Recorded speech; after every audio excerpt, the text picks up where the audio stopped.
Je m'appelle Michael Alancette, je suis journaliste au Sport au Soleil.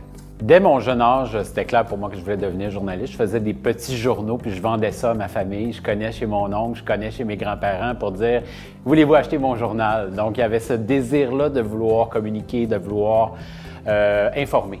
Peu importe qu'on soit un amoureux du sport ou pas, une histoire humaine derrière un sport, on va s'y intéresser quand même. Puis c'est un peu ce que j'essaie d'avoir comme approche quand je raconte une histoire de sport. C'est peut-être que la personne qui va lire mon article ne s'intéresse pas vraiment au hockey, ne s'intéresse pas vraiment au baseball, au tennis, mais va s'intéresser à une histoire de résilience, puis d'adversité, puis tout ça. Puis ça, c'est universel dans la société. C'est surtout pas des statistiques, le sport. Au fond, ce sont des histoires humaines. Dans toutes ces années de métier-là, il y a plusieurs histoires qui sont venues m'interpeller, qui sont venues me chercher comme journaliste, mais il y en a une que j'ai fait ici au Soleil il y a quelques mois. C'est Jimmy Arsenault, un jeune homme de la Côte-Nord qui a joué dans la Ligue de hockey junior majeur du Québec. Jimmy, lui, il est arrivé une bad luck, comme on dit en bon français. Il est tombé à l'extérieur, plusieurs heures à l'extérieur de son domicile, en hypothermie, il se réveille, il n'est plus capable de bouger, alors il voit quasiment la mort venir, il accepte de ne mourir en quelque sorte. Et sa conjointe entend un bruit à l'extérieur, elle ouvre la porte, puis là, elle retrouve les extrémités noircies, tout ça. Et là, c'est la longue route de la réadaptation. Il doit être amputé de quelques doigts.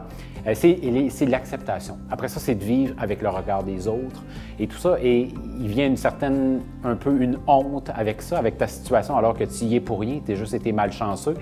Et là, il décide, lorsque je l'approche, de dire « OK, je suis prêt, je me sens prêt, puis parce que c'est toi, je suis prêt à raconter mon histoire pour inspirer des autres personnes. » Les gens de ma communauté, je les décrirais comme des gens engagés parce que j'ai fait une activité citoyenne récemment sur la 3e avenue à Limoilou, ici à Québec.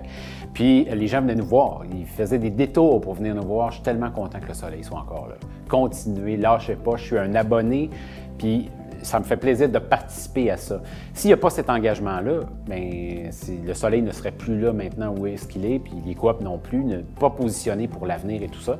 Fait que je trouve qu'on a une communauté engagée, puis en sport, on le sent. Tu sais, quand on se rend au Rempart, au Rouge et Or, au Capital, les gens sont engagés, les gens sont amoureux de leurs équipes de sport, veulent être là pour les encourager, pour les faire prospérer. Puis c'est pas pour rien que Québec réussit autant sur la scène sportive. C'est parce que la communauté, elle est engagée. Puis tu sais, là, je parle du sport, mais c'est ça dans toutes les sphères.